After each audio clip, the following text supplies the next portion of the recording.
Good evening, ladies and gentlemen, boys and girls. Greg Gross, Dan O'Brien here once again with the Overtime Sports Show, episode number 16. Here for the next hour and a half, 2 hours or so to talk everything sports with all you listeners out there. Wild weekend of college football and NFL football, a whole bunch of things to talk to. So we're not going to waste any time. We're going to get right into it. But as you know, if you've been paying attention, we start off every single show with a hat reveal from my co-host. So without further ado, Dan, I know you got something for me today. You hit home, so I'm interested to see what you got. I know you've run through a lot of hats, and you're kind of coming to the end, but this sounds like it's going to be a good one. So hit me with it when you're ready. Oh, yeah. Just ready to rock and roll. We got a little rainy Tuesday night here in St. Augustine, Florida, but that ain't stopping nobody. We got power. We got ready to rock and roll. Like you said, we got a busy show filled with the last week of NFL. We got our playoff picks. More to come on that. And championship game last night. But without further ado, hold on one second.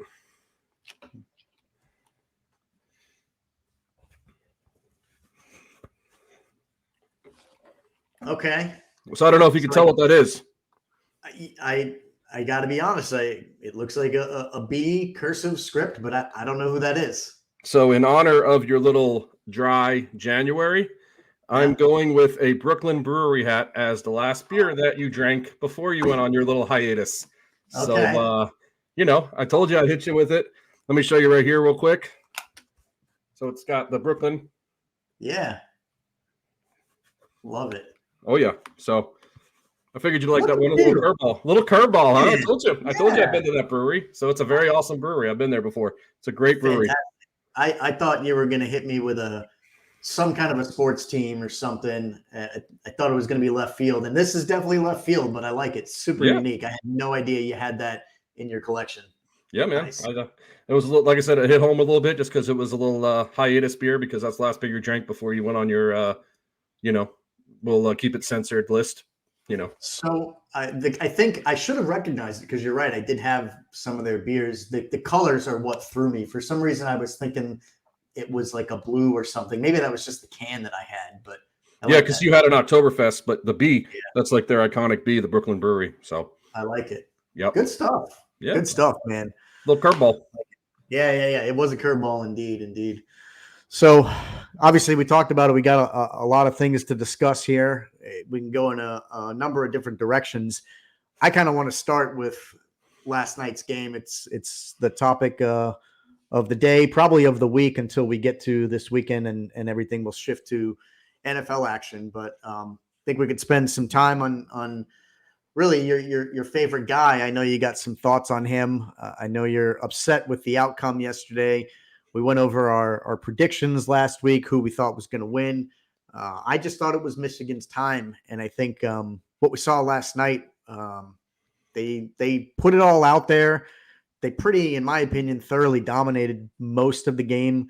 Washington kept it close for a little while, but I hate to say it, the game kind of went the way I really thought it was going to go. Michigan just this season in general and last night in particular, they seemed extremely well-rounded with few, if any, weaknesses. I think a testament to that is when Harbaugh was out for a couple of games earlier this season. A lot of teams, especially with young players, could easily fall off. But to Michigan's credit, they were steadfast while he was out, and that continued all the way up until last night and culminating with a championship. I think you have to give credit where credit's due is really the best way I can put it. 15-0 is 15-0. They beat another team who was undefeated. So I think Michigan, they had a lot of respect for me coming into this game, and seeing what they did last night, I have to continue to give them that respect. I don't see any reason or any reason why you can't give them that respect and their due. They're a really well-rounded team. There's already people out there saying, is this the greatest college football team ever? I don't like to get into those debates and speculations, but I think you have to give them their credit. They went out there, went 15-0, put on a show last night. We're pretty dominant from the get-go. And that's just how I see it. But Dan, I know I want to really give you the floor because I know you got some things to say about Harbaugh, maybe about the team and whatnot. So give me your thoughts. I want to hear them. So first of all, it was a really, really good game, I think, up until the middle of the fourth quarter when Michigan jumped out to score 2 straight touchdowns, put it out of reach, up by 21. Looking at the first quarter, I was talking with some friends earlier. I had a friend in town from Houston, and I had a friend of the show, Jeff, over. So we had a little dinner, caught up, and we were talking about the game last night. And the first quarter, everybody was saying that they thought it was going to be a crapshoot. I mean, the first score, Donovan Edwards just ran all over. The second score, Donovan Edwards again, and it was 14-0. And then Washington pretty much tightened it up, and their defense only let up 3 points until, I want to say, 10 minutes and 30 seconds left in the fourth quarter. And that's when they went and scored 2 touchdowns and ultimately went up 34-13, ultimately won the game. So I want to start this little maybe rant, not really a rant, but maybe this little my little statement on this with, you can't take anything away from these players. I mean, these players went out there, they played their balls off. I mean, you look at Donovan Edwards, you look at Blake Corum, you look at J.J. McCarthy, you look at their defense as a whole, and these kids really wanted to play. And, you know, you can't fault them for having a scumbag as a coach. And, you know, that's the word of the day for Harbaugh. It's the word of the year for him. So a lot of these guys like Blake Corum, J.J. McCarthy, Donovan Edwards, they came back to do this. And I don't know if you watched some of the post game, but J.J. McCarthy said that he would visualize this and visualize first winning the Rose Bowl, and then second visualizing winning the championship. So kudos to him. And Blake Corum, he was actually broke his foot last year, so he wasn't able to play in the playoffs. So kudos to him to coming back and really showing what it means to stick together and play as a brotherhood. But, you know, that being said, I think that this, in about 3 to 4 years, I think that this championship is going to get vacated. And the reason why I say that is I have my stats here. Jim Harbaugh, the coach, was suspended twice this year. First, for doing impermissible recruiting during the COVID-19 dead period, meaning that he was buying potential recruits burgers, giving them different kind of, benefits. And there was a dead period during COVID-19. So because of that, he was suspended the first 3 games of the year. So that should be square one. And then square two, as you know, he got suspended another time, the last 3 games of the year, because of stealing signs. And we've never really talked into this, but I kind of want to bring it to the forefront. They had this guy, Connor Stallings, who was an off-field analyst. And what he did is he purchased tickets to 35 games at 17 stadiums across the country to scout the upcoming opponents. And what that did is you're not allowed to do that, and it's against an NCAA bylaw. And the NCAA bylaw is 11.6.1, which prohibits member institutes from off-campus in-person scouting of future opponents. So when we touched on this 3-4 weeks ago, you were saying that, why doesn't everybody do this? This is why, because it's a violation of an NCAA bylaw, meaning he broke the bylaw, he broke the NCAA rules, and I think the investigation is going to go more. I think this championship's going to get vacated, and it sucks for the players because, like I mentioned, they played their hearts out, and it just really sucks for all the players because of this scumbag coach that tried to pull some fast ones on them. And like I said, I don't like them, and I think it's just gonna 2 to 3 years. It's gonna go what happened to USC back with Reggie Bush when they vacated USC's championship.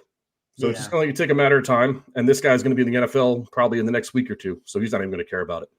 Yeah, that's what they're saying, is that he's not looking back. He's turning the page and moving on to bigger and better things. We can spend some time talking about that maybe in a bit, but I'm surprised, I guess. So you think the NCAA is actually going to rip the title away? Not just, people are already putting the proverbial asterisk next to the championship when it goes down into the history books, but you think they're actually going to, what do they do in that situation? Do they rip it away from Michigan, and what do? They award the championship to Washington, or is it just It just gets vacated, and there's no championship for the 2023 season.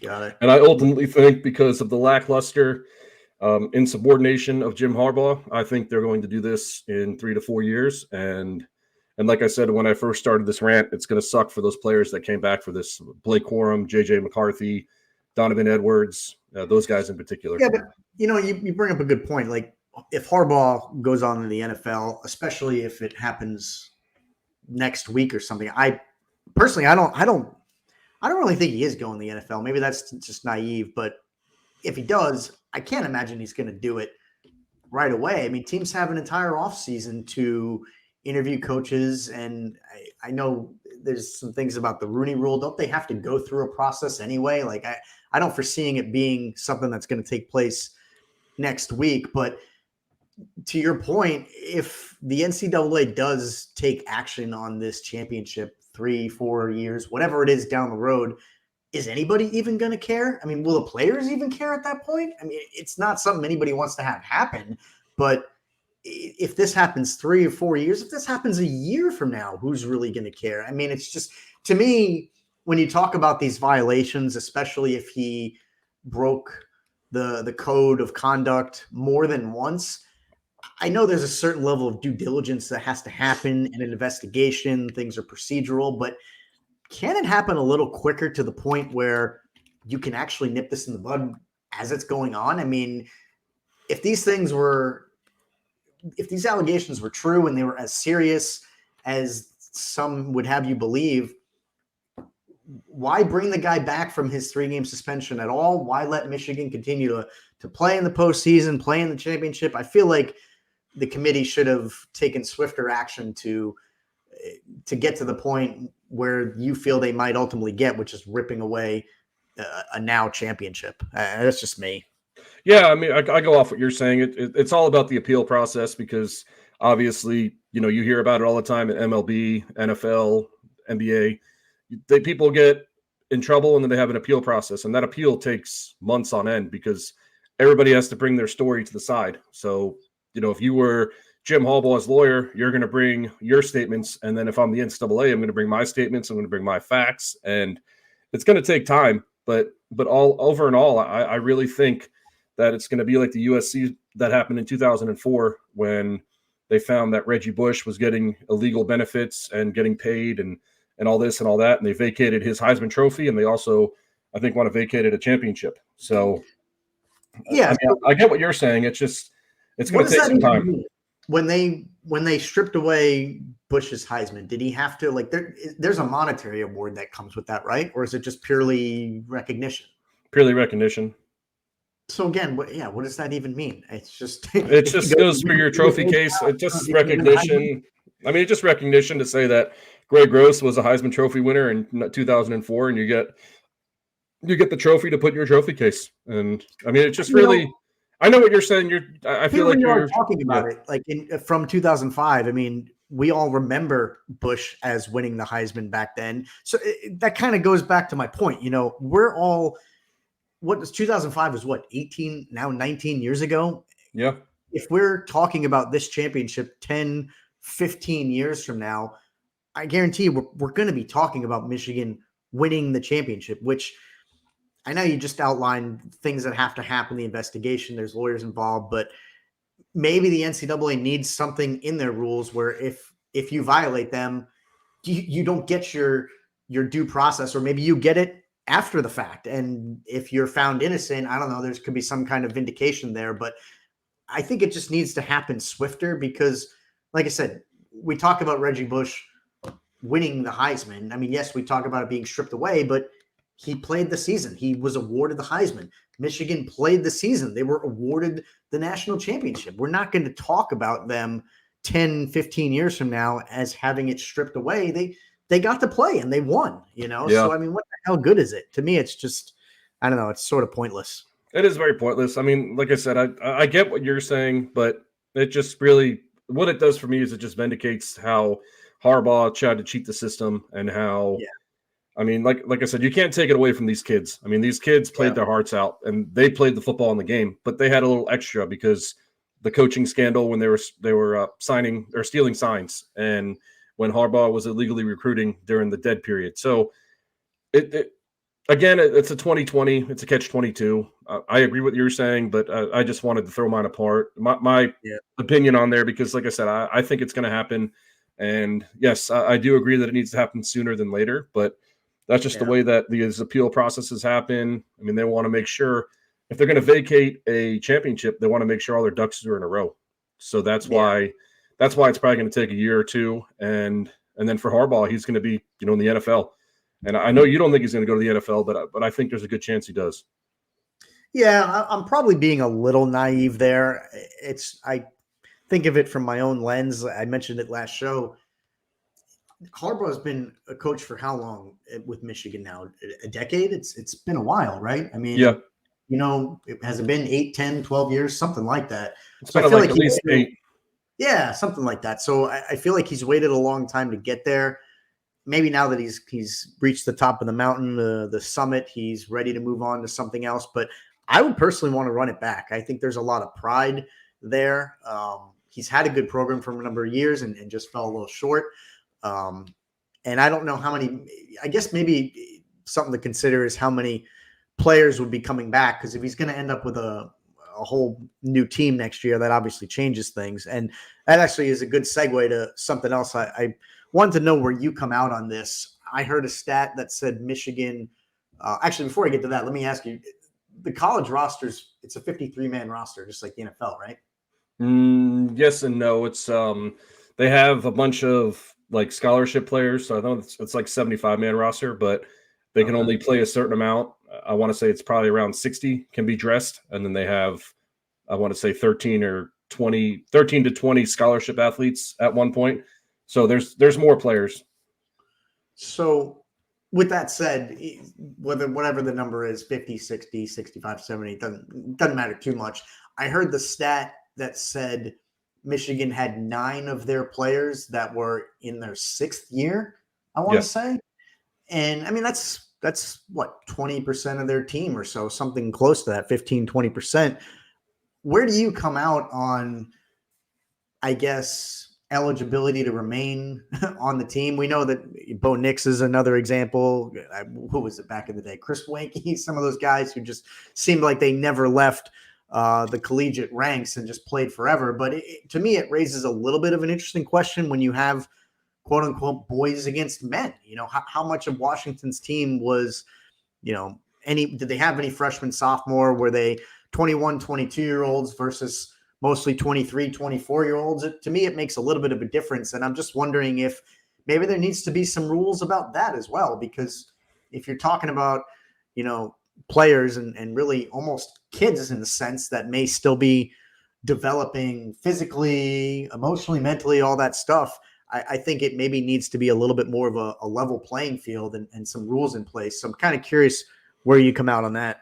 Well, don't forget that a lot of these players, when COVID happened, everybody got an extra year. So that's why a lot of these guys are 6-year guys. And a lot of these guys transfer. They can take graduate courses and become graduate seniors.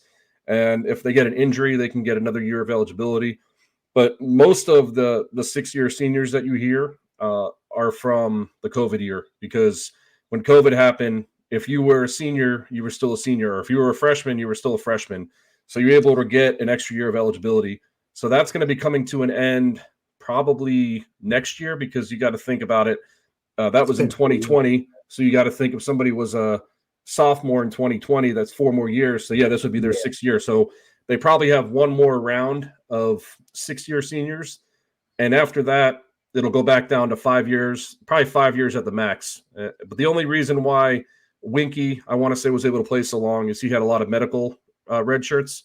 So let's just say that, we're playing week 1 of the college football season and I tear my ACL. I can register for a medical red shirt, and then I can come back again and I'll still be a red shirt freshman or a red shirt sophomore. So that means I'll gain experience in the program, but I'll gain another year of experience playing wise. So that means I'll be a 3-year freshman, and then I'll be a 4-year sophomore, 5-year junior, and then 6-year senior.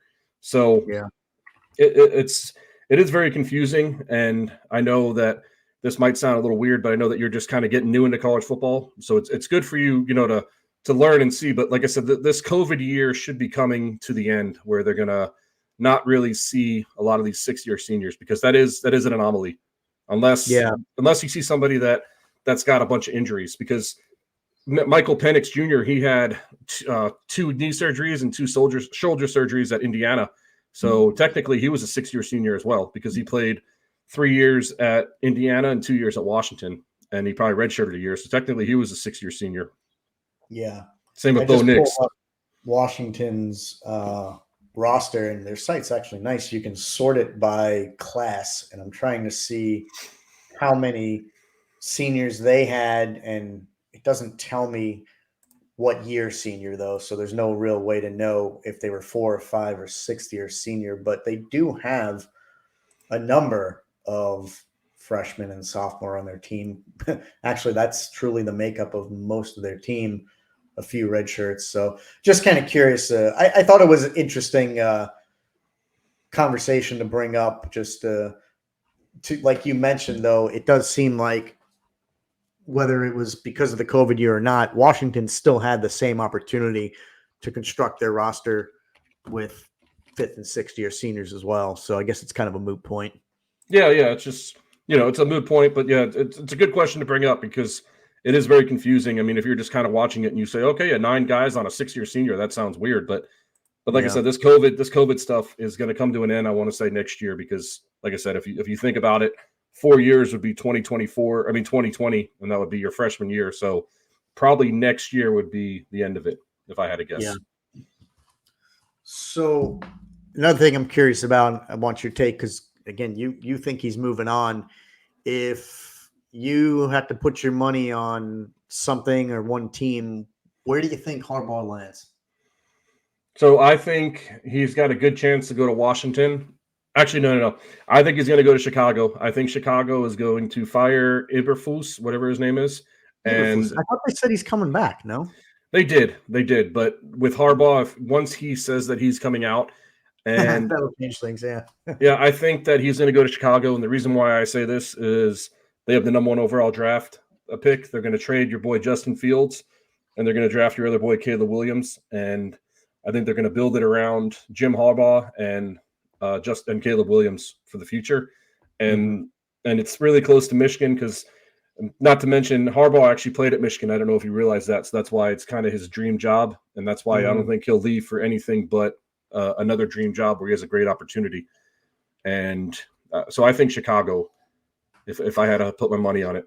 Yeah, that makes sense. I mean, geographically, it makes sense. And they've got definitely some pieces for him to work with now. And we all know what, they're going to end up with 2 really good draft picks this coming year. So there'll be a lot of assets for him to work with. So I think that makes sense for a number of reasons. Obviously, the other destination a lot of people are talking about is LA. And if I had to put my money on a team, I think it would be them. I think the story of Herbert out there and some of the other pieces, Kyron Williams looked great this year. And that's a franchise to me that's kind of desperate for You mean the Chargers? The Rams? Kyron Williams is on the Rams. Chargers is what I meant. Sorry. Yeah. You're okay. But yeah, I mean, that's a team that's just desperate for wins, for playoff berths and just success in general. So I could see him landing out there if I had to put money. But like I said, I don't know. This might be naive. For some reason, I think he's sticking around. But if he doesn't, I think Chargers might make some sense. That's only a matter of time before he gets going. I mean, he got his championship at his alma mater, and so I don't know if you saw what he said yesterday, but he said he's got a chance to sit at the big boy table with his brother and his dad. And then I don't know if you remember correctly, when he was with San Francisco, he got a taste of the Super Bowl. So in the back of his head, he wants to get a Super Bowl championship. He was a lifetime backup quarterback, remember, with the Colts. And, I think he wants a Super Bowl championship. So I think he wants to come back to the NFL. I think that's an ultimate goal of his. That's just my thoughts. Yeah, I guess I could see 2 sides of the coin. On the one hand, you mentioned it. That was actually a reason why I didn't really see him coming back, is because he's been there before. He tried it. He got his whistle wet a little bit. he got close. Obviously, the Harbaugh Bowl several years back, but he was already there, So I didn't see much of a reason for him to want to go back. Now that he's had success and he got the pinnacle in the college ranks, I figured he stays where he is, tries to run it back. But like you mentioned, maybe because he did get his appetite in the NFL and he got so close and fell a little short, maybe he does want to come back for that reason. So I guess I could see it going either way. I guess time will tell. I'll be surprised if it does happen within the next week or 2 weeks, like you mentioned, because I just think teams are going to take their time. I mean, that's what I would do personally. And I think Harbaugh should take his time too. There's a lot of opportunities out there. I don't think the decision is something that should be rushed into. So I don't think we're going to see or hear of a decision for a little while. Well, just thinking, and they're all close with his brother, but competitive nature. I mean, imagine if your brother went and got a Stanley or a Super Bowl championship. Wouldn't you want to go get one too? So Yeah. I know if my brother was a head coach in the NFL, I mean, you could be as close as you're going to be, as they were last night, as you saw. But competition is competition. So he might want a chance and say, hey, look, I got my championship too. Yeah. But that's my thoughts on old Harbaugh, your boy. Yeah. I mean, I know you didn't like the outcome last night, but like you said, you got to hand it to the kids. They left it all out there. They put on a pretty good display. And, if anything can come from that, I think the kids showed what they were made of. They definitely deserved it, despite what may or may not have gone on with their coaching staff, management, front office, things like that. It's not something you can fault them for. I think the players themselves are pretty innocent from what I know in this situation. Yeah. Like I said, you just got to give it to the players, and it's not what happened; it's what did happen. So it's not may or may not, but that's here nor there. That's for another show. That's for another situation. So yeah, that'll be some show fodder once some more details come out and sanctions and things like that. So, yep. What do you think? That was 30 minutes. Talk a little bit of NFL now. We got a whole weekend of action to discuss. Week 18, and then now we know where the playoffs are. So we can brush on our picks real quick. We'll make some bracket predictions later on before the show's over. But we finally had the last week of our picks in the regular season. Just to recap those real quick. I was 14-14 coming into it, and I had Green Bay as my lock -3. I just saw them with a playoff berth on the line, getting the W. Jordan Love's been playing pretty well, and I think they won by 7 or 8 points, something like that. Yep, 8 points. They did secure themselves the playoff spot. So I had that right, and my upset was Miami +3. I thought they were actually going to win that game outright, and they just, I don't know, they continue to surprise me with how poorly they're playing. I know it was a divisional game. They led for some of the game early, but then they just kind of collapsed, and I didn't get that one. So I went 1-for-1 on the week, and that puts me at an even 15-15 on the year. And you were a game behind me. 13-15 was your record. You had Houston as your lock -1.5. You hit that. Houston obviously edged out Indy and secured their playoff berth. And your upset was Cleveland getting 6 points. I didn't think Cleveland was going to win the game. Wasn't quite sure what the score would be. 6 is pretty generous, but I know you were upset with how that game went. And since he just was playing their hearts out, another divisional game where you just never know what's going to happen. But you came out on the wrong side of that one. So you also go 1-1, and that puts you at 14-16 on the year. So I edge it out by just barely a game. We were pretty much neck and neck throughout the entire season, basically, since we've been doing these picks. We went up and down, back and forth a little bit, but I mean, we were right there together the whole time. So that was a ton of fun. We got to run it back again and do it next year. Oh, we will. And the reason why I picked the Browns is I really thought they were going to play Flacco, just because Flacco was only playing, I want to say, 5 or 6 weeks before. So that really put a good taste in my mouth that they were going to play him and not sit him.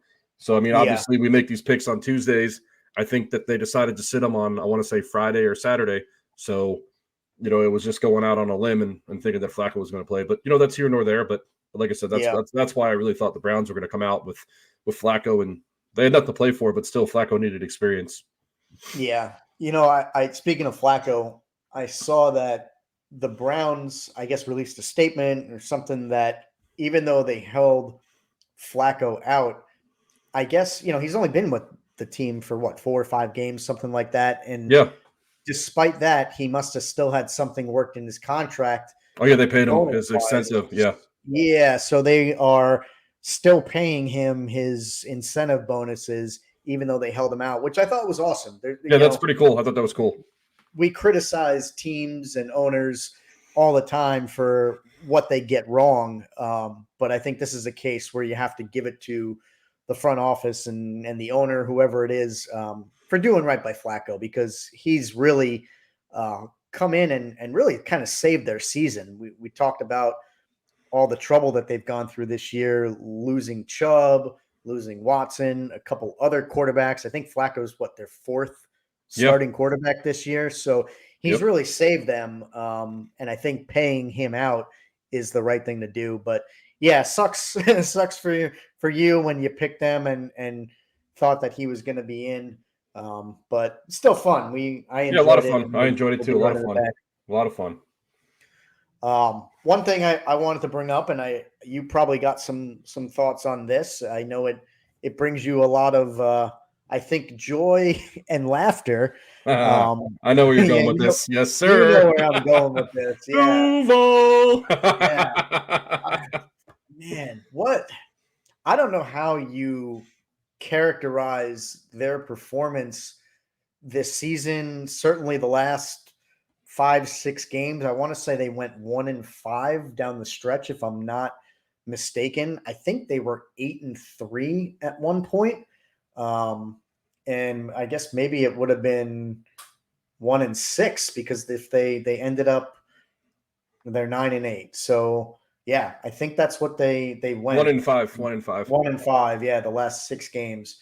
So I just don't know how you categorize it as anything other than just a colossal failure, monumental collapse. We've talked about it. Trevor Lawrence was out a little bit here and there, but it was theirs to lose. And they did. They had everything working in their favor, winning they're in against a pretty bad team. I know it's a divisional game. I always say that those are tough and you never quite know what's going to happen. But man, I didn't expect the Jags to lose 28-20.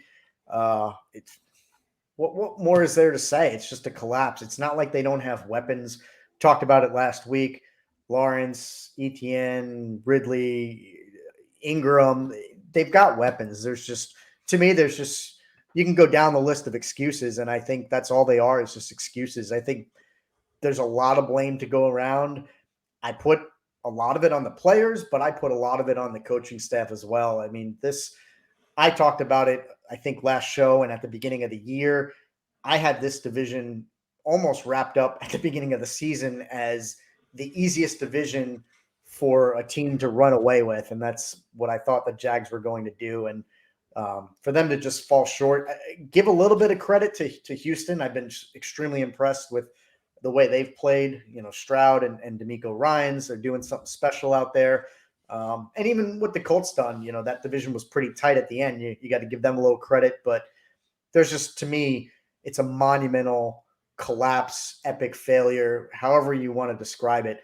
Just really, really disappointing year for the Jags. And I want your thoughts. I'm sure you got some color to add to that. Oh yeah. And while I'm doing this, I want you to do yourself a very funny favor. I want you to go in your Google search and type in First Coast News, Jacksonville Beach Sports Mania Store, and click on that article and read that. And while I give you my thoughts on the Jaguars, it's very, very comical. So, Got it. Going off the Jaguars, they were 8-3 as you hit. They played the Bengals on Monday Night Football. They were 8-3. The city, Northeast Florida, where I live, was rocking. Everybody and their mother was a Jaguars fan. They were on Monday Night Football, first time in 12 years. going up against the Bengals without Joe Burrow. So everybody's like, oh yes, we're gonna win, go 9-3. And they look at the rest of their schedule. Probably when they were 8-3, they had to win probably 2 or 3 times to wrap up that division. And what happened in that game? Trevor Lawrence got hurt and hurt his ankle. And then they played the Browns, hurt his shoulder.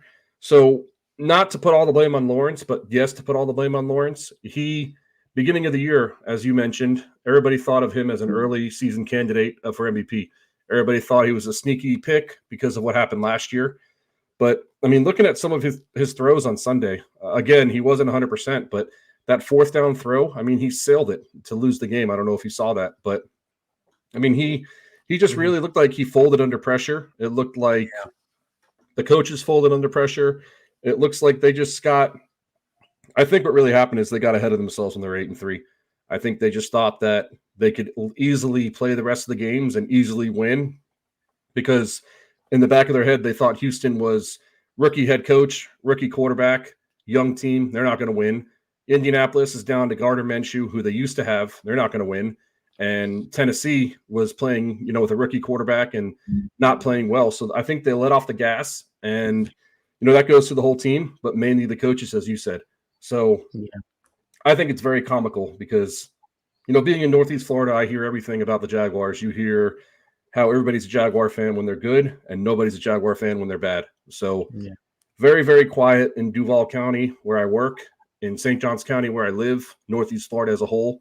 I think it's awesome. I think it's a little punch in the face of reality to not count your chickens before they hatch, if you ever heard that saying.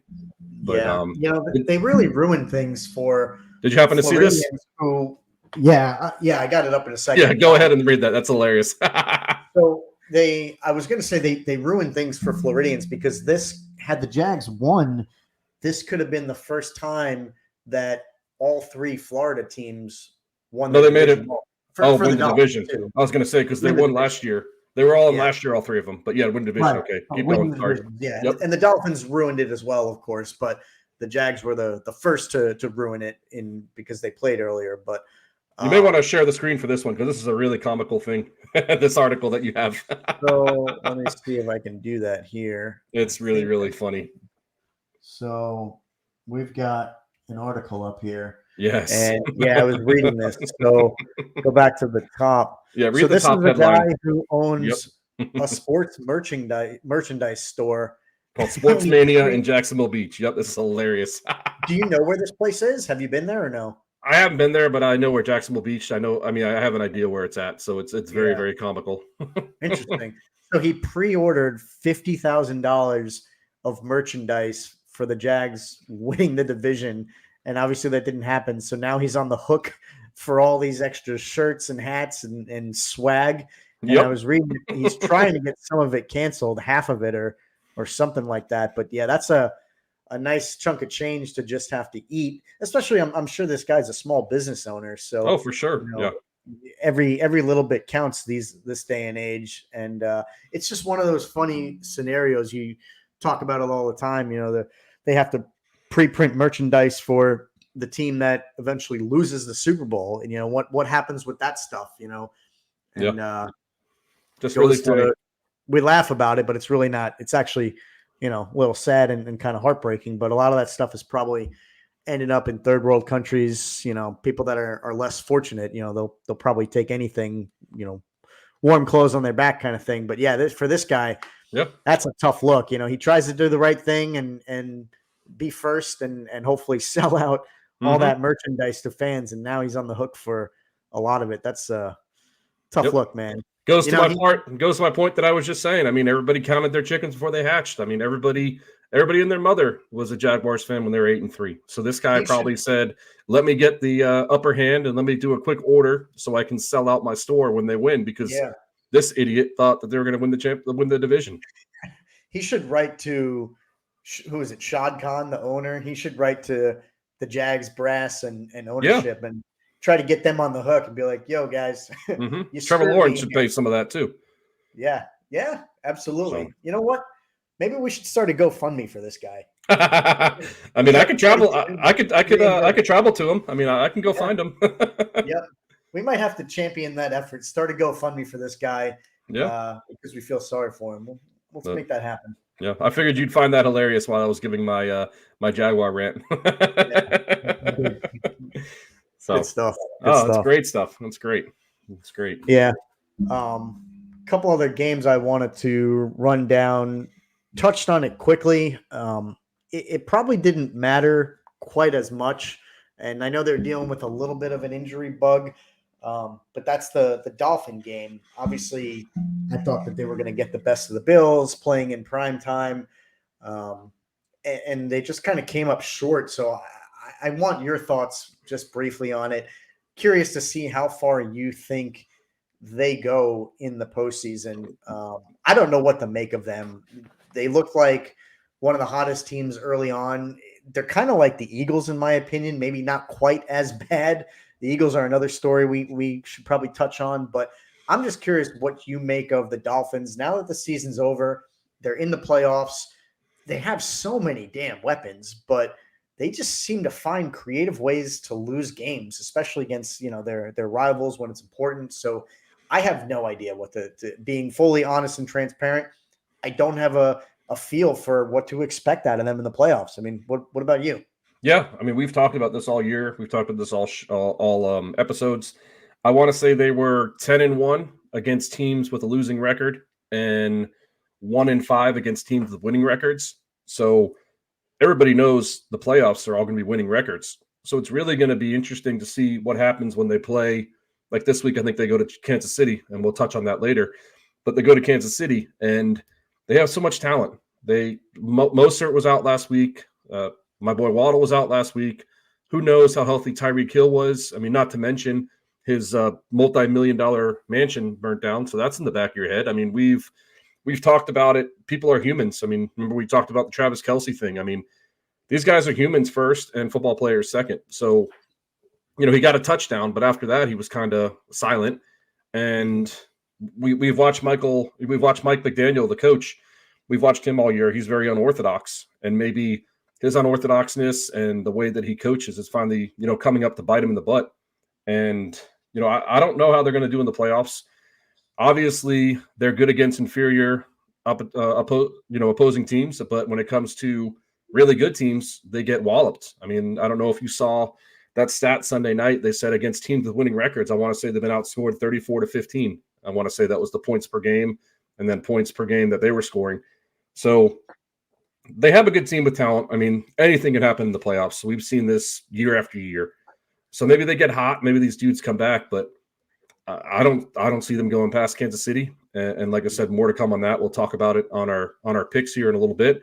But I think they're going to be one and done, unfortunately, because they really looked like a team to be reckoned with. I mean, they were playing inferior competition, but still, they were a team to be reckoned with. And it's just very, very mind-boggling that now they're at rock zero. I mean, or, not rock zero, but they're at rock bottom with not making the division. I mean, touching on that game too, look at the Bills. We've talked about them.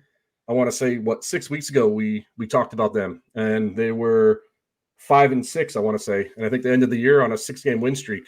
And through half that win streak, they changed their offensive coordinator to Joe Brady. So he was able to get the best out of Josh Allen and get the best out of the running game, and the defense turned it around. And I think they're going to be a hot team. I mean, they play Steelers this week.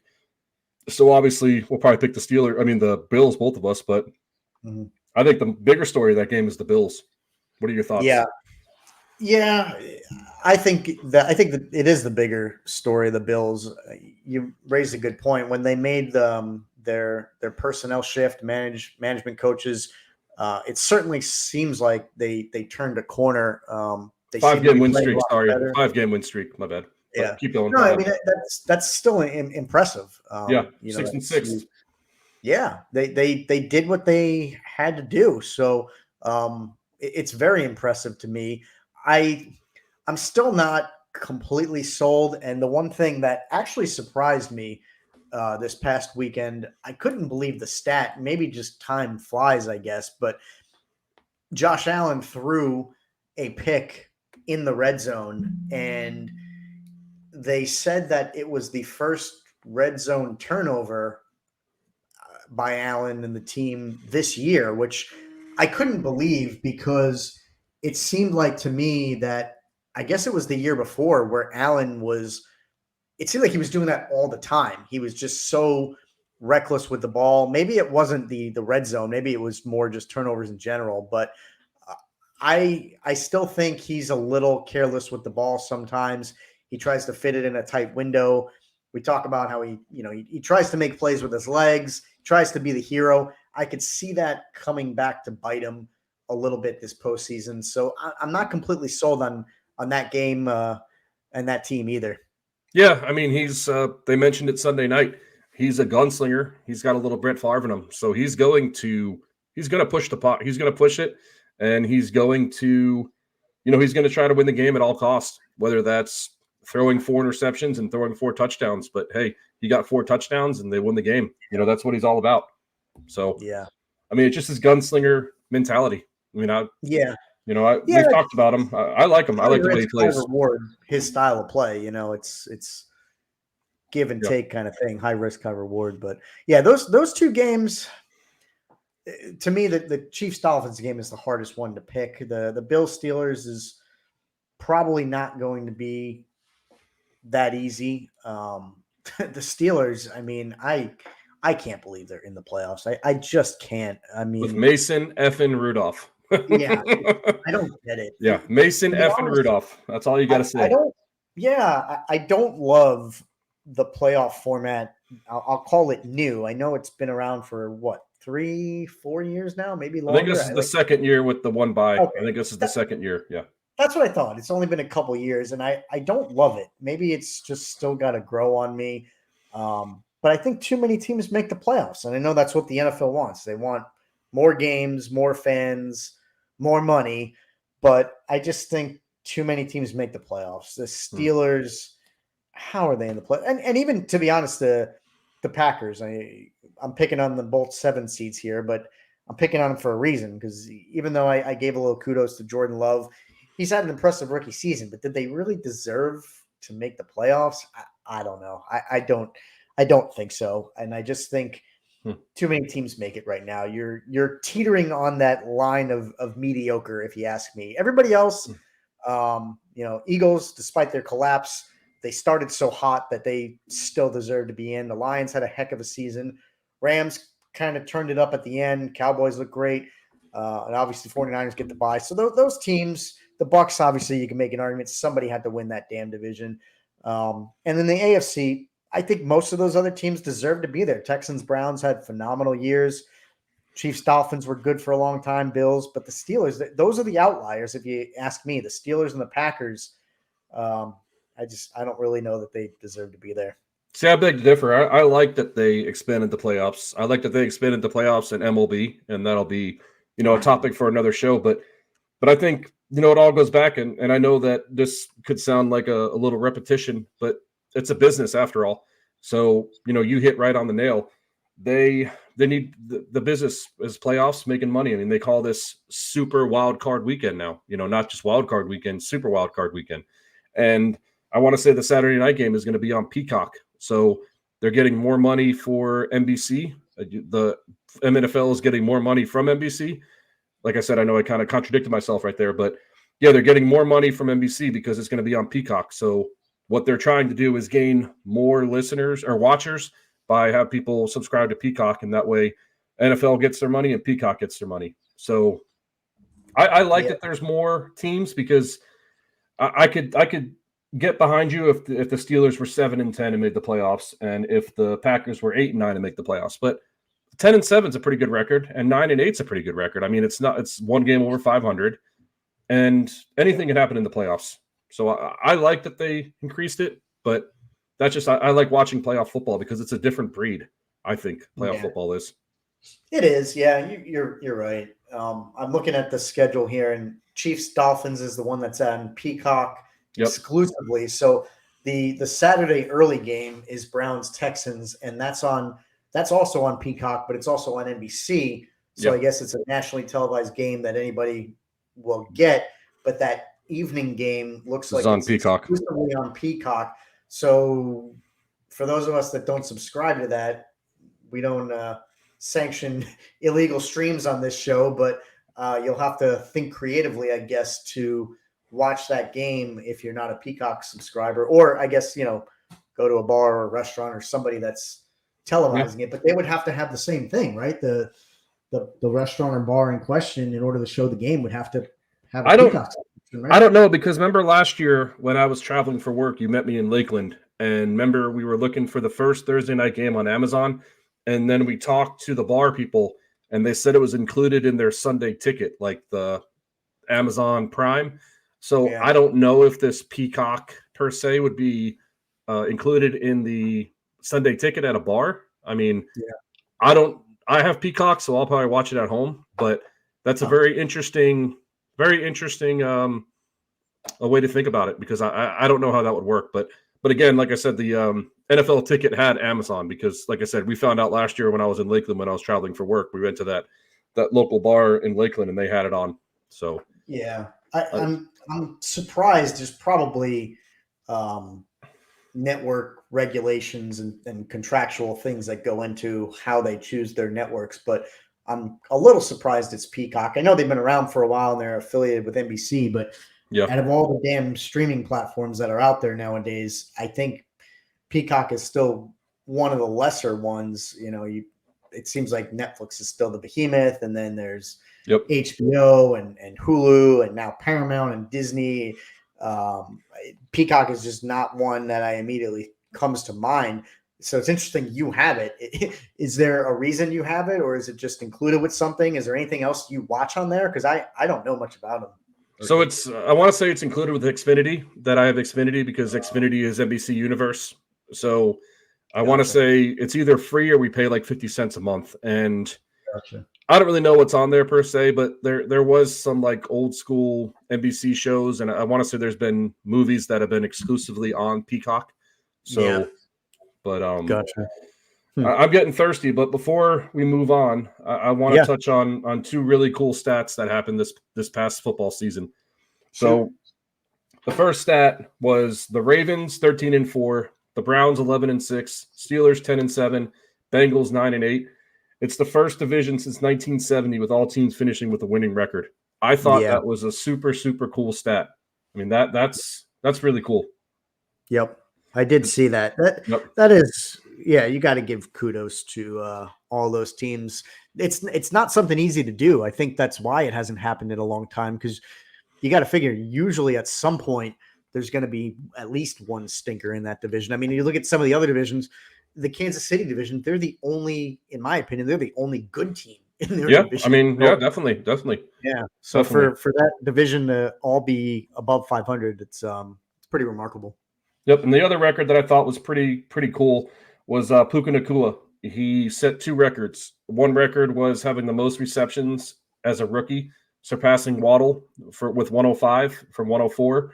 And the other rookie was having the most receiving yards of 1,473 receiving yards, which stood since 1960, Bill Gorman. Wow. So, and Puka Nacua, I don't know if you know much about him, but he was a 5th round draft pick out of BYU. So he kind of, he kind of came out of nowhere. These 5th round draft picks, there's, I want to say, 7 rounds. So he was 2 rounds from not even being drafted. And for him to have that big of a year, that's pretty impressive. I mean, we know that Cooper Kupp, we've talked about him. He's been injured mostly the whole year. So they had to have somebody, but still a 5th round draft pick to set 2 rookie records. I think that's really, really, really impressive. So I was very impressed by that. It is impressive. One thing I hate talking about records, and we just wrapped up week 18, is the extra game. And this is why it just becomes so hard, if not impossible, to compare eras and generations, because you look at like the rushing record, guys who got over 2,000 yards. OJ did it in 14 games, and then there's other guys who have done it in 16. Now some guys will have an opportunity to do it in 17. So I'm curious, you don't have to look it up, but I'm just curious if Puka, not to take anything away from him, but just curious if he was actually able to do that in 16 games, and if the 17th game even mattered. No, so he got his catch on Sunday, and he got his 7-yard catch to break the record on Sunday. So, I mean, technically, if you really want to be precise with it, he only played 16 and a half games, because after he got the record, They took him out of the game. So yeah, technically it was 16.5, but I mean, it's still, you play the schedule that what you have. I mean, I still think it's a pretty impressive record. The most impressive thing is that he was a 5th round draft pick. I mean, you would expect this out of a 1st round, 2nd round, maybe even a 3rd round, but a 5th round draft pick, I mean, that's coming out of nowhere. So that's what's really impressive to me. I saw this Barstool. I think it was Barstool who put some short little article out there or something with actually a video. I guess I don't know why they were recording this, but supposedly it was the draft room of the Rams when I don't know if it was last year, I guess, if he was a rookie, when they were thinking about taking Puka, and mostly McVay was the one advocating for him. It looked like, I guess, some other scouts were there, or I don't know who exactly the management was, but it was mostly McVay that seemed to be advocating for him and wanting to draft him for a number of reasons. So I guess maybe you have to give him some of that credit. I'm not that surprised that the Rams are in the playoffs when you consider the year that he had, and then a guy like Kupp coming back, and Stafford seems to be kind of getting right now. So yeah, I think you definitely got to give him credit. He had a heck of an impressive season. And before we break, that's a game that we can probably spend a little bit of time talking about. To me, maybe one of the more interesting matchups, the Stafford Goff Bowl, those two quarterbacks having changed teams and playing against their former teams and one another. I think that's going to be a pretty awesome matchup. Yeah. We'll talk about it more when we do our picks. But, before we start, I drink in a real beer. You're drinking a non-alcoholic beer, just to throw that in there at no extra cost. This is the first game ever at Ford Field, and this is the first playoff game in 30 years. So pretty cool things. The fans are going to be rocking there. So when we get to our picks. Back up the bus. This is the first playoff game at Ford Field? Yes, because they haven't made the playoffs in 30 years. And I want to say Ford Field is probably 10 to 15 years old. So the fans are going to be rocking. First playoff game in 30 years and first playoff game at Ford Field. Did Ford not have the naming rights back in the 90s when Barry played? It was the Pontiac Silverdome. Okay. Yep. Just call me Stat DOB. That's how I know that shit. I do like that. That was good. I'll give you that kudos. For some reason, I guess 15 years is a decent amount of time, but for some reason I thought it was Ford Field for 20 or 30 years. But I mean, it could be 20, but it's definitely the first game ever there because they haven't played in 30 years. But that's crazy. That's amazing right there. That of all the stats that mostly you dropped today, I think that's the most impressive one. First playoff game at that stadium. That says something about the organization. Opened 21 years ago, August 24th, 2002. So still 21 years, but still, this is the first playoff game ever at Ford Field. Yeah, that's a hell of a long time. Good for the Lions. Their fans, they need it. After being the first team ever to run the table in reverse, I think in 2008 when they went 0-16, they've had some dark years. So good for them. I'm a big Sam Laporta fan, and it sounds like I think his season is done, which really, really sucks for them. The guy was just such a star this year. I don't know how you replace him. So they got their work cut out for them. I think that's going to be a key difference, honestly. But we'll talk more about it. But that's a heck of a stat with the Lions' first playoff game.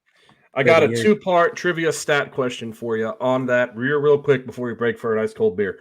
Can you name the quarterback who was the quarterback for the Lions, and can you name the school that he came from? I know you won't be able to name the school, maybe not name the quarterback, but you should. Quarterback when they went 0-16. 2008. I'm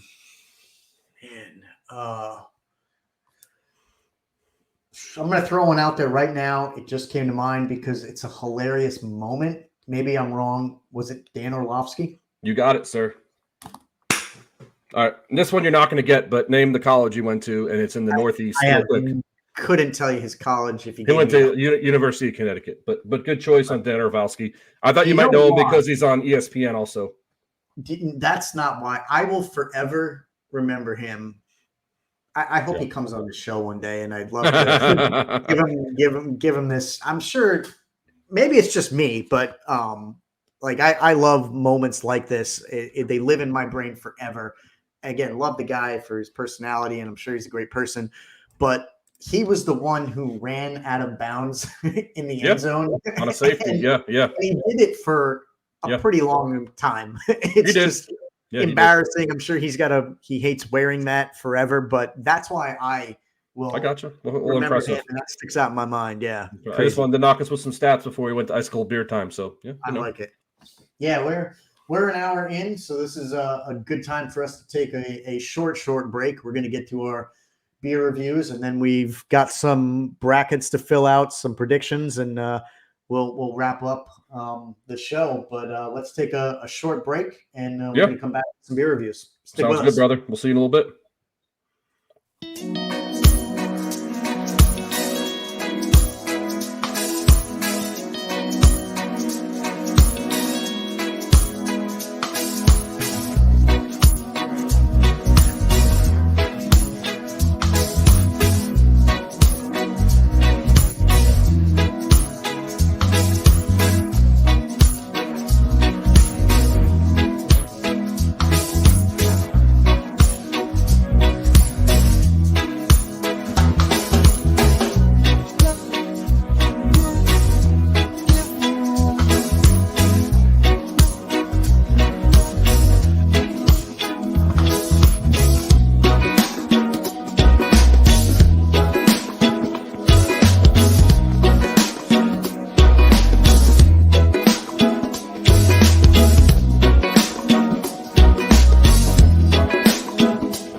bus mile and a couple beautiful girls tell me goodbye. Trucks break down, dogs run off, politicians lie, been fired by the boss. It takes one hand to count the things I can count on.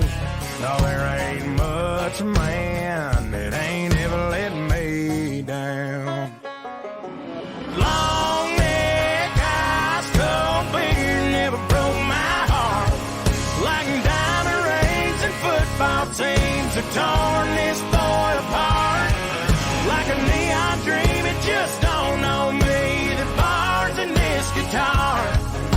And long neck, ice cold beer never broke my heart. I saw you head nod over there, my man. I saw you head nodding. Oh, yeah. Gotta go with the rhythm. Gotta go with the beat. That thing pops every single show. It does. It does. We stepped away for a minute, but now we're back. This is Overtime Sports Show. We've got our weekly beer reviews to get to. I dropped a little bit of a bombshell last week. In case you missed it, I am partaking in dry January this year. So 30 days or so of no alcohol for me, trying to save a little money, lose a little bit of weight, all that good stuff. Save a little bit of money. Just say you're trying to lose weight. It's not that expensive to drink ice cold beers. I'm hoping I'm saving a little bit of money. We'll see. I'm probably spending the money. Say it's for your health. That's all you got to say. It is for my health. So there you go. So doing dry January, trying to find creative ways to still participate in these reviews. I had a pretty distasteful beer last week. I'm hoping the one I chose this week will not going to happen. Probably not going to happen. You are probably right about that. Looking to see who went first. I think you're just going to go first to get the crap beer out first, since we go until you get back on the wagon. You'll just go first. How about that? Okay. All right. I like that. It's a little bit of shit talking, but I'm sorry. So I'm going to try to switch up. I think my mug next week, I'll retire the Giants Cup at the end of the season. Here is the beer I got this week. Yep. I gotta mute myself because that's really funny. It looks like a freaking root beer. It kind of does. So this is called Bitburger, and it's 0.0. I want to hold up the label to the camera there if you can get a look. That's what had 0.5, so that's interesting. Yep, it's a this is truly 0.0.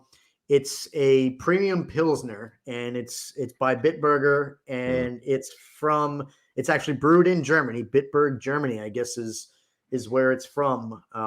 Chose this one because I like pilsners. I don't know if I like 0.0 pilsners, but Could be that guy is still in service to brew a non-alcoholic beer in Germany. That guy's got to be shot in his head every single day. You would think, right? I mean, I don't know. Yeah, I don't know what to make of this one.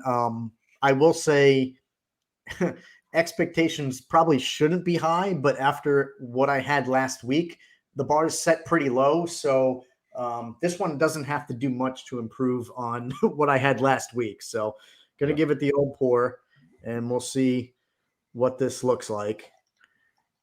Pretty crisp yellow color, if you can see this on camera. That's pretty good pour. Yeah, it's okay. So that's golden. That looks like a regular Pilsner, if you can see that color.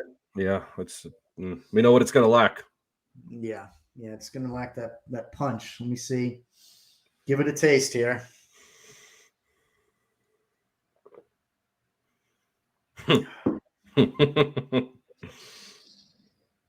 Yeah, man. It's not terrible. It's just you can again, like last week, you kind of know right off the bat that it's sort of lacking something. Let me give it another taste to be fair to it.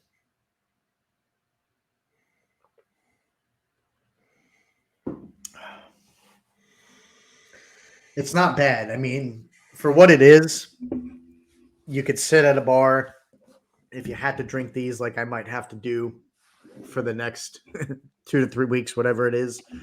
I got to go higher than I did last week. This is definitely better than last week. It's super, super smooth. You could get, I would say you could get a couple of these down easy. Obviously not, there's no alcohol content in it, but for some people, beer is filling.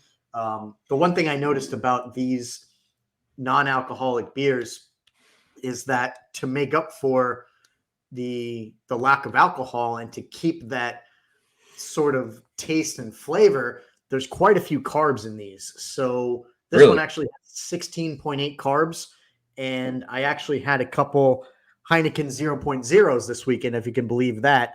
Really? Yep, and those have 15 or 16 carbs as well. So you suck down a few of these bad boys, and you're putting on some carbs. There goes your weight loss.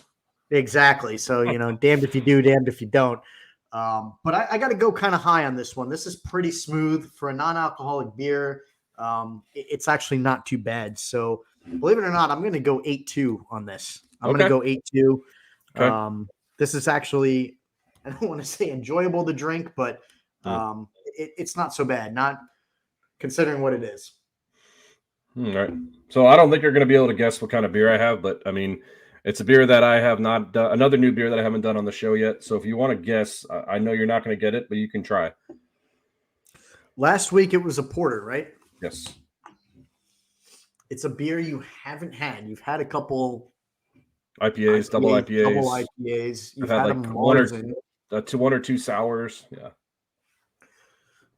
Oh, what? All right, hang on.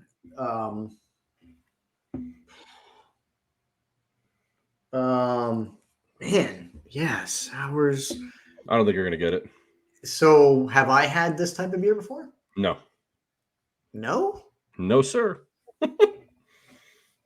It's a really cool beer. I'm very intrigued by it, and you're gonna love the artwork. The style of beer. Yeah, no.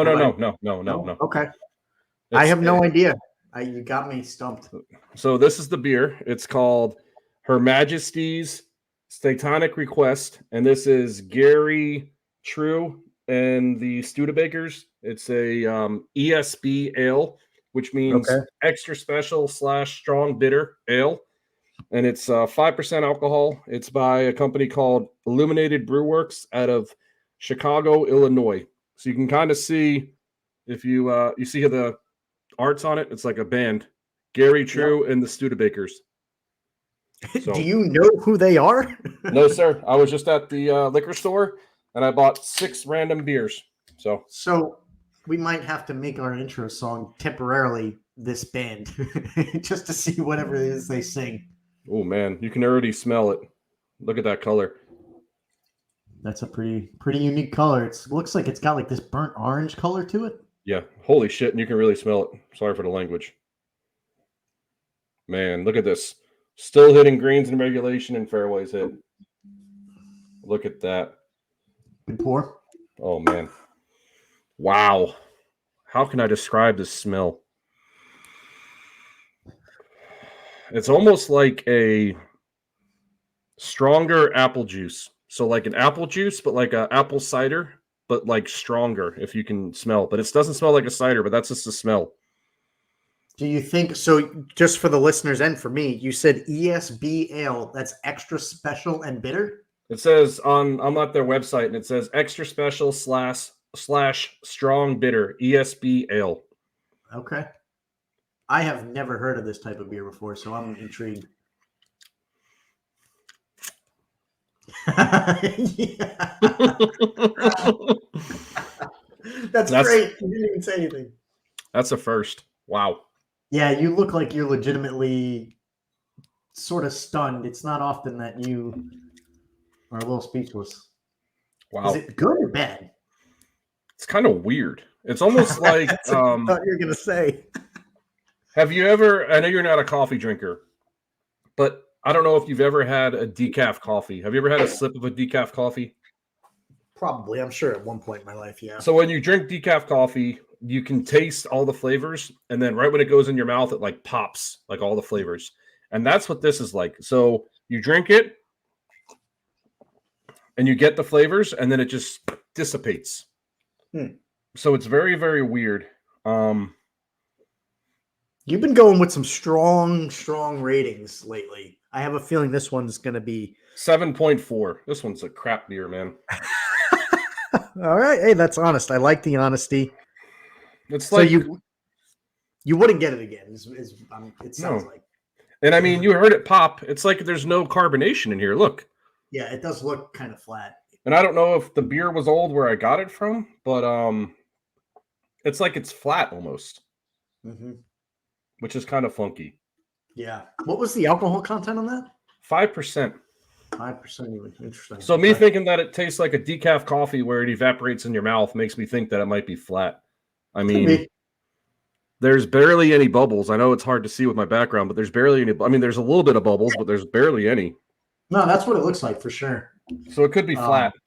Where did you get those from? Local store called Browdy's. They have, I bought 6 of them week after Christmas and they give you a 10% discount. So I have 3 left. So I've done 3 and I got 3 left. But they shouldn't be stale. I mean, they shouldn't be because they've been in my refrigerator. It's just very funky. Yeah. So yeah, I'm not a fan. All right. Well, an ESB ale and a Bitburger 0.0. Cheers to our beers, my friend. Yeah. Cheers, buddy. Yeah. Oof. Oof. All right. There you have it. Couple honest reviews for you. It's not often that funky. Not often you have a beer you don't like. Mine this week was decent for what it was. I mean, again, A+ on the art, but oh yeah, I love D- on the beer. I mean, come on, man. Yeah. I really want to. Yeah. I want to listen to some of their songs. Gary True and the Studebakers. If you want to write that down, we can listen to it. But Gary True, like Gerry, so that's a weird spelling name. True and the Studebakers. Gary True and the Studebakers. Yeah, they look like some funky people too. It's not coming up. Gerry, you said? Yeah, I'll look to Gerry True and the Studebakers. I got a bunch of Studebakers like the car. Maybe it's not. I don't know. Weird. Maybe it's. I don't know if it's. I don't know. I can't find it either. No big deal. Yeah, no worries. So, well, we've got some brackets to get to. We gonna try to share it on our screen actually in a moment. Go back and forth and just dive right into our playoff predictions. For those of you that'll be listening on the audio only podcast, you'll just have to follow along. But if you're watching us, you'll be able to see our brackets on the screen, and we're gonna do this and continue what we've been doing all season long. We're gonna do it in bracket form. So I'm gonna go first, and I think we're just gonna alternate one by one. Yeah. Fill Yep. these out. And Before we start, do you want to go game by game, or do you want to? yeah, I want to Okay. go Okay. game by game, and if you want to just include a little explanation of why you feel that way, by all means do it, and we'll run through these, and then we'll have two complete brackets, and then we'll share the link. We can get people friends in if they want. Yeah, absolutely. We want everybody to play against both Dan and I. You see if you can beat the hosts of this show and make this thing kind of fun. So we'll definitely blast that link out when we're done, and you can follow along, play with us. So let me go ahead and put this on the screen. Everybody, again, hopefully can see this if you're watching us. First game really is one of the favorites for me. It's going to be a damn tough one. I said the Chiefs Dolphins is probably the hardest for me to pick, which I still think is true. This one, probably the next hardest in my opinion. Texans Browns.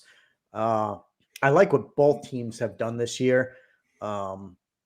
Texans have looked great when Stroud was available. Singletary, we talked about, has been a bit of a resurgence. D'Amico Ryans has coached them up well.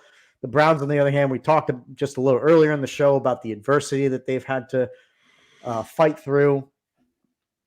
I think the Browns are going to run with this one. I like what Flacco's done. I like the Browns defense. We saw Amari Cooper go off a couple of weeks ago. I like Jerome Ford. I think the Browns are a pretty well-rounded team. I talked last week, I think, about them being a little bit of a dark horse and being able to go on a big run and maybe even upset someone like the Ravens. So I got the Browns in this game. Dan, if you want to share yours, I'm interested to see where you come out. I kind of hope we have a few different picks. I think we will, but I hope we do to make this thing kind of interesting. So you did take one of my boys, but to make it interesting, I'm going to go against the grain. And take who you want. Oh, okay. So I'm going to go with the Browns as well. Also, to speak about what you were saying, Joe Flacco has been looking really well. We've talked about their defense all year long, how defensive win championships. They're going to have their whole defense sat out last week. So Myles Garrett's going to be fresh. Their whole secondary is going to be fresh. Their whole offense is going to be fresh. So, going off what you hit on, I mean, pretty much self-explanatory. I think defenses win championships, and I think Joe Flacco is clicking. I mean, we've mentioned him, how he plays not to lose, but he's still a gunslinger, but he's conservatively, but he still plays, he's got the best of both worlds. He'll play conservatively, but then he'll also play like he's ready to be a gunslinger. So I like the Browns on that. And also the Texans are a young team with no experience. So that's why I just think experience wins that one. So yeah, agreed. I think good as Stroud has looked, I think he kind of finally meets his match this week. To be fair to you, keep your screen up, and I'll give you the opportunity to go Chiefs Dolphins, so I don't step on toes. Oh, you want to go right down the line? Well, you go Chiefs Dolphins, then we'll go back to me for Bill Steelers. We'll just do that way. Okay, make it fair. Yep. So I will go with the Chiefs, and the reasons why I'm going to go with the Chiefs is another what I just ended with the Texans. Experience. I think that, they've been iffy all year long, but when push comes to shove, they still have Mahomes, they still have Travis Kelce, and they still have Big Red. Not the gum, but Big Red Andy Reid. So they won the championship last year. They've gone to the Super Bowl, I want to say 3 out of 5 years. Maybe correct me if I'm wrong, but they beat the 49ers, they lost to the Buccaneers, and then won last year. So I want to say 3 and 5, but just experience, and also the weather. I don't know if you saw the weather, but it's going to be very snowy and it's going to be sub-zero conditions, if Yeah. that. So Yeah. Chiefs are the Chiefs, my man. I like it. And you mentioned the last bit, the weather, I think is going to be a pretty huge factor. It looks like it's going to be frigid temperatures, Arctic like conditions. As much as I want to pick the Dolphins, I mentioned it earlier, I just don't know what to make of those guys. It wouldn't surprise me if they finally figure their ish out because of the talent they have on their team. But for all the reasons you mentioned, coach, quarterback, tight end, home field, weather, it's just, to me, it's all stacked in favor of the Chiefs. So I got to go Chiefs as well. I wish we had different games there, but we got to go with our gut. If we have all the same picks, we have all the same picks. It is what it is. I'm sure we'll have a couple different here. Interesting fact on that game, real quick. I should have said it on mine, and not to interrupt you again. I know you always tell me that I don't need to say that, but the Dolphins, Tyreek Hill is going back to Kansas City for the first time. So there could be some little additive, Tyreek Hill, they got rid of him and he might want to put up monster numbers, but that's just a quick little additive. So no, it's a great point. I think that's an awesome reason to tune into this game, because you got to imagine he's going to have something to prove against his old team. Yep. I could see him going off, but I still don't think it's going to be enough. But that's going to be a great one. And stupid Peacock game too. So you got to go out to the bar and drink ice cold sweet teas. Exactly, Heineken 0.0s, or maybe I'll ask him if they have Bitburger on tap or on bottle. So they might slap you in the face, so probably don't say that. They might. So going over next game, Bills Steelers. I don't have much to say about this one because we talked about the Steelers earlier. I don't even know how they're in, and even if they had in my opinion, probably their best player, J.J. Watt. TJ Watt. Sorry, I still don't think they have a chance, and to be minus him, honestly, I think it could be a blowout. So I'm going Bills all the way. I don't know what else you have to say about that. And I want to have some differing picks, but again, to go with what you're saying, I don't know how you don't go Bills. I mean, Steelers are missing their best player, TJ Watt. They're also down to their third string quarterback, Mason effing Rudolph. I mean, people can fill in the blank if they ever so choose wisely to.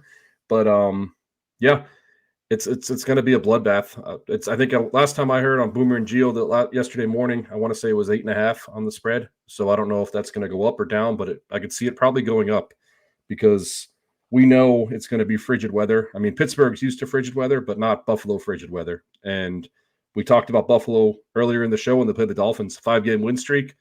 The whole offense is clicking. The defense is clicking. I think it's going to be easy as heck. But, like I said, I wanted some differing opinions, but so far we're all locked on. Yeah, we're in lockstep. That's the way it happens. We'll run through the bracket. We got some time here, and it gets smaller and smaller as you go. So we'll fill out the whole thing, and I'm sure we'll probably have a couple different. But go over to the NFC. I'll give you rights to go to the first game, Bucks Eagles. Let me know. So I'm going to start at the bottom. Actually, just to switch it up a little bit, I'm going to start at the bottom. I'm going to go with the Cowboys. I think the Cowboys are going to beat the Packers. The Cowboys are a different team at home. We spoke about them all year long, all shows long. They just play with a different tenacity. They play with a different, just a different attitude at home. And the Packers are the Packers. There's history between the Packers and the Cowboys, but I just think the Cowboys, it goes back to the Chiefs. Experience. I mean, Packers have Jordan Love, who's not his rookie season, but it might as well be his rookie season because this is his first year starting. So the defense is going to be rocking. The offense is going to be rocking. The crowd's going to be rocking. So I don't know if you can say much of anything else. I'm sure you're going to go with the Cowboys too. But, Cowboys over Packers.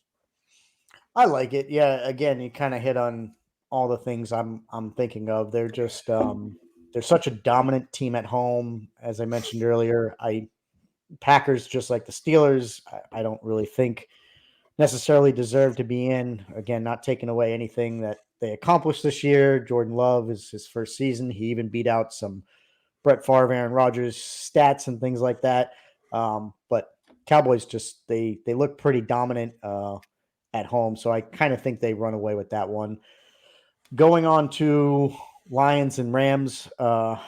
This is my second favorite game, I think, of the week behind Texans Browns. I'm just, again, really, really excited to see what Goff and Stafford do against one another. Both teams have a ton of talent, like we've already talked about, Puka and Cup, and I like Sean McVay when he's done for the Rams and what he's done this season. I think he wants a return trip to the Super Bowl. Lions without Laporta, I think, is going to be a big hole for them to fill. The Lions, they've had a great year. I know that they're going to be so amped up at home. The crowd's going to be into it, but when they've lost, they've had a couple weird stinker games. They had a couple close to the Bears this year. And again, I think losing Laporta is going to be a little something extra that they have to overcome, and I don't think they're going to be able to do it. So I'm going Rams. I guess you could say upset over Lions. Yes. I'm so glad you did that because I was 50-50 on that, or 50-50 on that. And now that you went with the Rams, I'm going to go with the Lions. So this is our first differing pick. And the whole reason why I'm going with the Lions is what I just said about 20 minutes ago. First playoff game in 30 years. First home playoff game ever at Ford Field. They have the two-headed monster, David Montgomery, Jahir Gibbs. They have Aram St. Brown. They have Jared Goff. They have Aiden Hutchinson on defense. I think the place is going to be rocking. I think it's going to be Thanksgiving games times 10 with the energy level, the tenacity, just everything. So I'm going to go with the Lions. Okay. I like it. Yep. First different game. I know. I'm glad that we did that. And the next one I want to do is I'm going to go with the Philadelphia Eagles because I think the Eagles are still the 10-1 team that they were 6 weeks ago. I just think that I've mentioned it.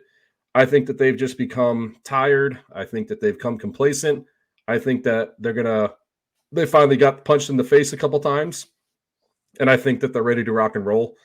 They still have all the same talent. It's not like they're losing anybody. I know A.J. Brown got hurt, but I haven't really heard anything on him if he's going to not play or play. But they still have a good team. They still have that experience on the line, and they still have the experience on both lines, actually, to put that with Jason Kelsey and his offensive line and Fletcher Koch and his defensive line. So, yeah, Eagles. I like it. As much as I want to pick the Bucs, being local to this area, home field advantage. The Bucs have had an okay season, but again, they're sort of a product of their division. I think. Yep. Really, the only reason why they're in the playoffs to begin with. As much as I want to pick them, and how bad the Eagles have looked at times, I just don't think the Bucs have what it takes to beat the Eagles. The Bucs struggled against the Panthers in a game that they had to win to get in. They kind of sort of scraped by.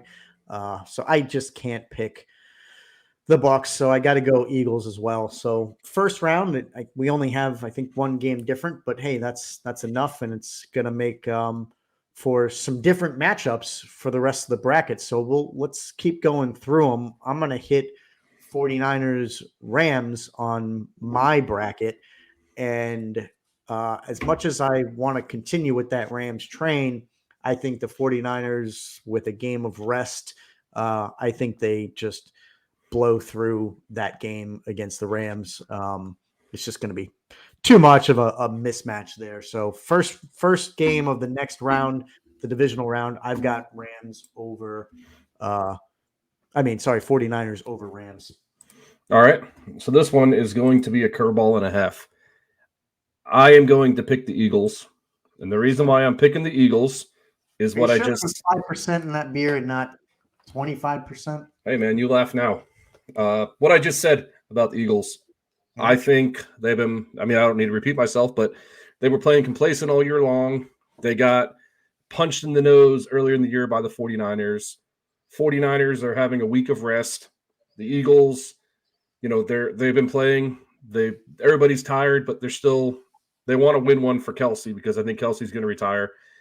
I just think they have too much talent to either not one win or two make it close and maybe win on a field goal. But I do think that the Eagles are going to come out there, play the best game of their life, play the best game of the year, and I could see them winning by 3 against the 49ers. All right. Hey, I admire the bold prediction there. It's not something I would do. The one thing I guess I got to ask you, I haven't seen updates yet, but have they announced anything on Brown and Smith? Didn't they both leave the game early and get banged up? They have not, but I mean, it's just going to go off of they're going to play a great game against the Buccaneers. The Buccaneers slipped in, so they're going to come off of a lot of confidence against beating the Buccaneers, and I don't know if they're not going to have them, but they still have the talent. I mean, they have 3 good running backs. They have, again, a good offensive line, a good defensive line, a good defense in general. I hate going for Philadelphia because both of us being New York guys, it's always been a rival. But I've really enjoyed listening to Jason Kelsey this year, talking on his podcast, like the Kelsey brothers, New Heights. Little shout out if they hear us, but I just think that they're playing, and I think a lot of people are not giving them a chance. Remember what happened when they won the Super Bowl? Everybody had the underdogs. They had their dog mascot hat on. So, friend of the show, Ryan Clogs, he's gonna love that one too. So go Eagles. Yep, I like it. It's a bold prediction. So again, for the other divisional matchup, this is where we have different matchups because of who we picked. So you've got Cowboys Lions. I've got Cowboys Eagles. Who are you picking in that one? So this was a rematch of a couple weeks ago. I'm going to go Lions because I think the Lions showed they can play with Dallas at home. I mean, you think if they don't go for that 2-point conversion and they kick a field goal, anything happens in overtime. So they had a good enough chance to send it to overtime, and who knows what happens in overtime. So I just think they know how to play the Cowboys. I think they're going to gain a lot of confidence by beating Stafford and winning that first home playoff game. And I think they're going to rock and roll and upset the Cowboys. All right. I like it. So going back to mine, I've got Cowboys Eagles. And I guess if you look at my bracket, it's interesting. The divisional round, I've got division matchups, 49ers Rams, and then Cowboys Eagles. I kind of want to be like you and pick a bit of an upset here, Eagles over Cowboys. But again, I just can't do it. The Cowboys at home are really, really they're juggernauts. They win, and they seemingly win with ease. They put up just so many points.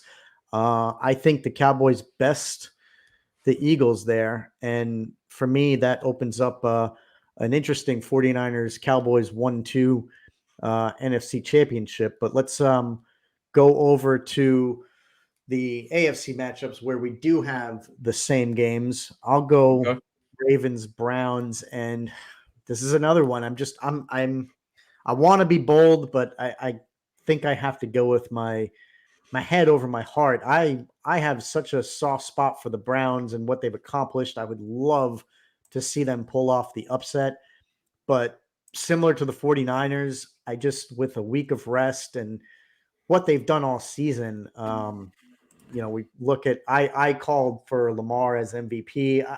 I can't go Browns as much as I really, really want to. It wouldn't shock me if they upset them, but I think I got to go Ravens. Okay. Yeah, all right. I am going to go Ravens as well, just by speaking of what you said. I mean, they got too much talent. Their defense is playing. They're going to have a week of rest, and they got the MVP, Lamar Jackson. Enough said. Yeah.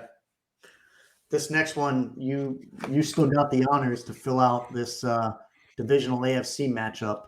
This is a doozy. We both got Bills, Chiefs. Who are you going with? Kansas City Chiefs, my friend. And the reason why I say that, experience. I sound like a broken record, but hey, man, It's no big deal. I think that they have been, again, complacent is the key word as well. Complacent all year long. I think that they have the experience to go. I believe that they're going to turn it on in the playoffs, just with the three guys that I mentioned earlier: Mahomes, Kelsey, and Big Red. I think that they're going to have them primed and ready to rock and roll. They played earlier in the year. They only lost by 3 points. So it's not like they're not playing the Bills hard, or they didn't get killed by the Bills. And this was in the midst of the Bills going on their 5-game win streak. So they were playing good ball, and the Chiefs came out and only lost by 3. So that means that it was a pretty even game. Yeah. I'm not just doing this to be different, but I'm going Bills. I can't believe it. Share your screen. I am not sharing my screen. You're right.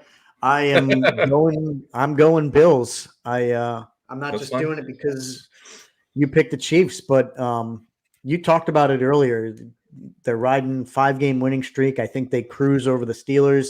You talked about, momentum. I think that's going to carry them over the Chiefs. They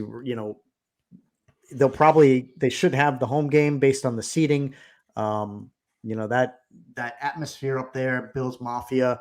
I think it's going to make a difference. I love this game on paper because these teams have met a couple times in recent history. So I think that's going to be one for the ages. But I like Josh Allen to get over the hump. And one thing I wanted to bring up real quick since we're on that game, I meant to mention this earlier, but Leonard Fournette was picked up by the Bills, right? I mean, yeah, playoff Lenny.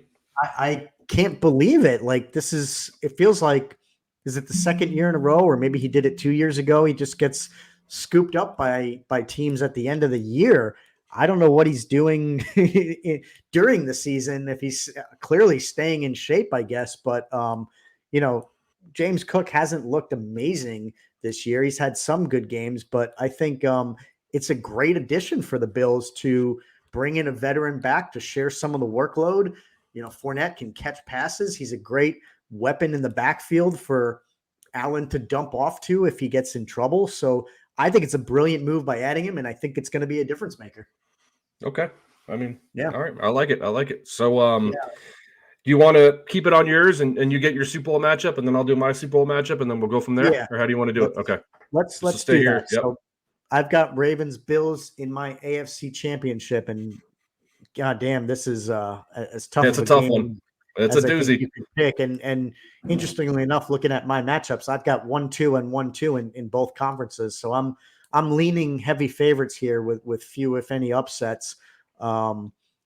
Again, sort of a toss up. I could see the Bills staying hot for all the reasons I just mentioned, but what have the Ravens done wrong this year? I think that's a short list. I think they stay hot the way they have and sort of dominating the league. We saw what they did to the 49ers, who I think are the second best team in the league. So I think I got to go Ravens, but I'll tell you what, I'm going to flip the script and I'm actually going to go Bills. I think they do pull the upset on the Ravens. I think Allen and Fournette and company.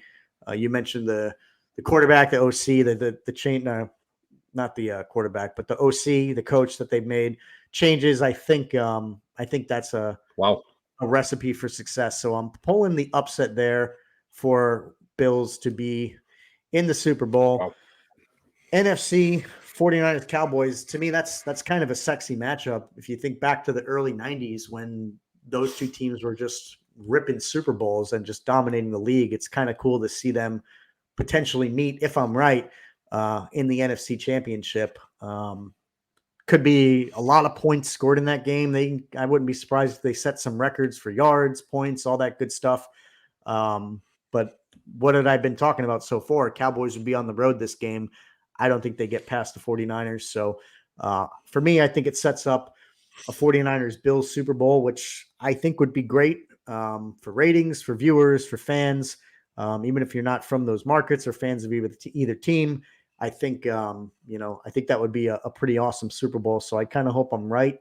I don't. All right. Again, I don't know how you go off the 49ers train. I don't want to pick an easy game, an easy win, but I started with them this year. there was a couple teams like the Ravens. I even thought the Dolphins were going to be in the conversation for best team. Eagles were 10-1, but the 49ers have been a constant. And in a lot of sports, I always say depth wins championships, and the 49ers have that. They are, I think, a resounding example of how to build and construct a team. And I think they get the dub in what would be a pretty awesome Super Bowl. So there's also a tiebreaker. I just noticed how many total Yeah, points. it's total points. Yep. Yeah. So if I'm Oh thinking no, about, hold on. Total points in the 13 games. How many total points will be scored in the 2023-24 playoffs? So holy shit, that's stupid. my brain I can't don't do that even know. math. 450? I don't know. I mean, Yeah, just probably put more than something that. out there. I'm gonna put something out games there too. What is 13? If there was 10 points a game, that'd be 130 points, but there's probably 40 points per game on average, maybe, probably more than that. So that would be 260. What's 260? 520 if there was 40 points scored per game. Check me on my math. So using that as just a purely shot in the dark, throwing a dart. 520 is 40 times 13, if that's what you're looking for. Exactly. So, I'm thinking there could be some low scoring games. There's, defense, quote unquote, wins championships. I'm going to go 521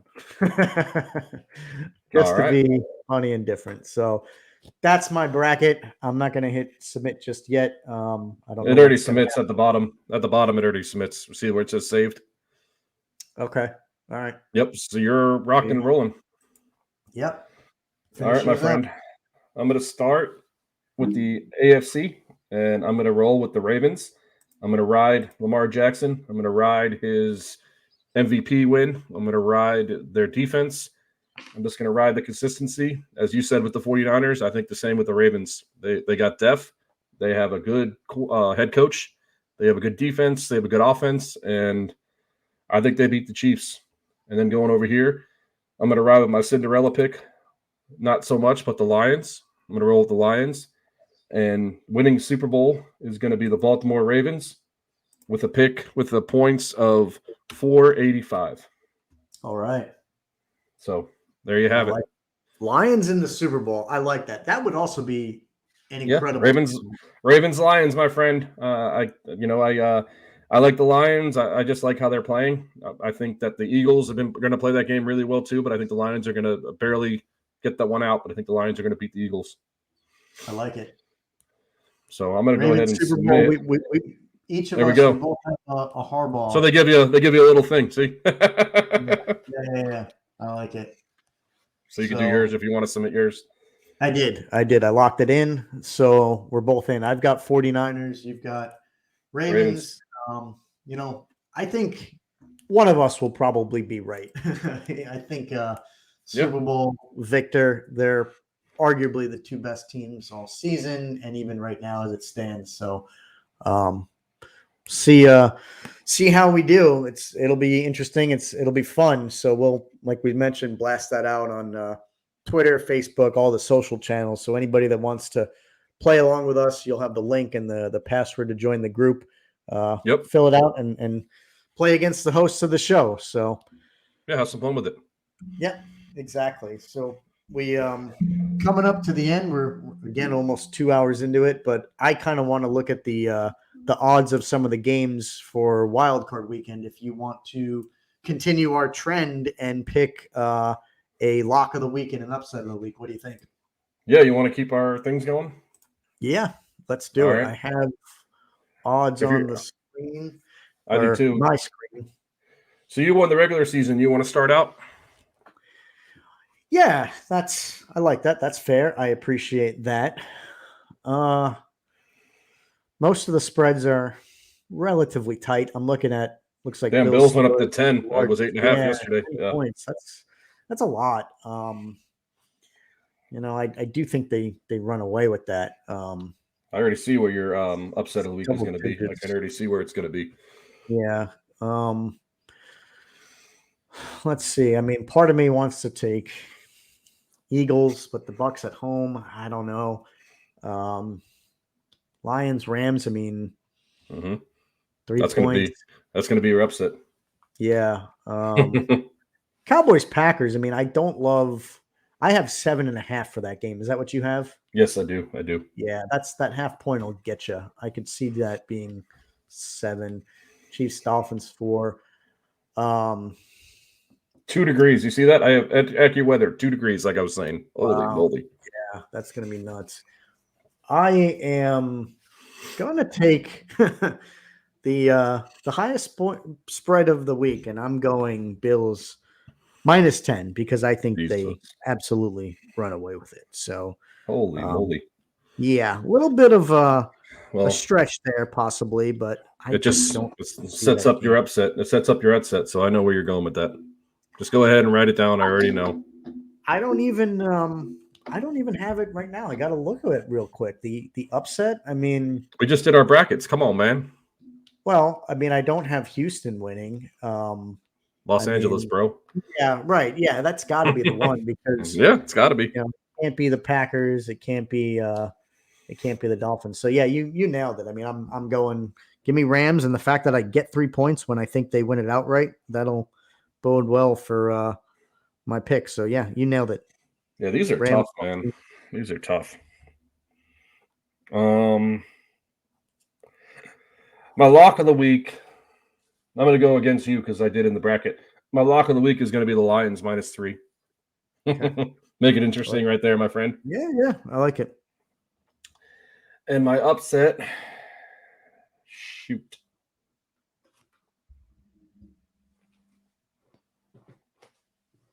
Oh man, this is tough.